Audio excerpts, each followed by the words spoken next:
आपलं स्वागत. पाहूयात आजच्या ताज्या घडामोडी. ग्रामीण भागातील संपुष्टात येणाऱ्या क्रीडा स्पर्धांना प्रोत्साहन देण्यासाठी सहकारी संस्थांबरोबरच सामाजिक संघटना व इतर संस्थांनाही प्रोत्साहन देण्यात यावे. आज अनेक ग्रामीण भागातील क्रीडापटू योग्य मार्गदर्शनाअभावी क्रीडा स्पर्धेपासून अलिप्त होऊ लागले आहेत. त्यासाठी व ग्रामीण क्रीडा स्पर्धा जपण्यासाठी परिश्रम घेणे गरजेचे आहे, असे प्रतिपादन KLE शिक्षण संस्थेचे कार्याध्यक्ष माजी राज्यसभा सदस्य डॉ. प्रभाकर कोरे यांनी केले.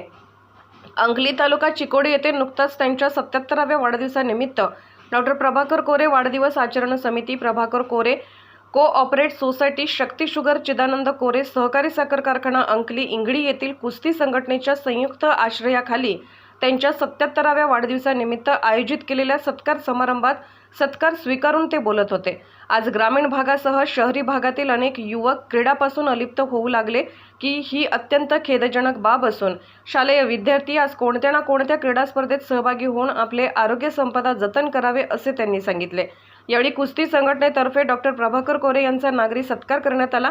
यावेळी चिदानंद कोरे, सहकारी साखर कारखान्याचे अध्यक्ष मल्लिकार्जुन कोरे, संचालक भरतेश बनवणे, अण्णासाहेब पाटील, कर्नाटक केसरी किताब पुरस्कार प्राप्त पैलवान रतनकुमार मठपती, KLE संस्थेचे संचालक प्रभाकर कोरे, वाढदिवस आचरण समितीचे अध्यक्ष BR पाटील, महावीर जकनूर, पैलवान पै, संजय कुडचे, पैलवान सचिन पुजारी, अजित दिगेवाडी, तात्यासाहेब आंबी, प्रभाकर कोरे कोऑपरेटिव्ह क्रेडिट सोसायटीचे व्यवस्थापक संचालक देवेंद्र करोशी व इतर मान्यवर उपस्थित होते.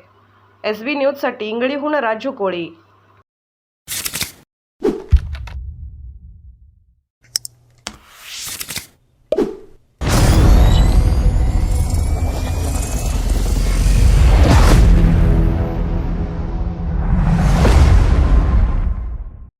राजकीय, सामाजिक, आर्थिक असा सर्व घडामोडींचा आढावा पाहायला विसरू नका SB न्यूज चॅनल आणि नक्कीच सबस्क्राईब करा.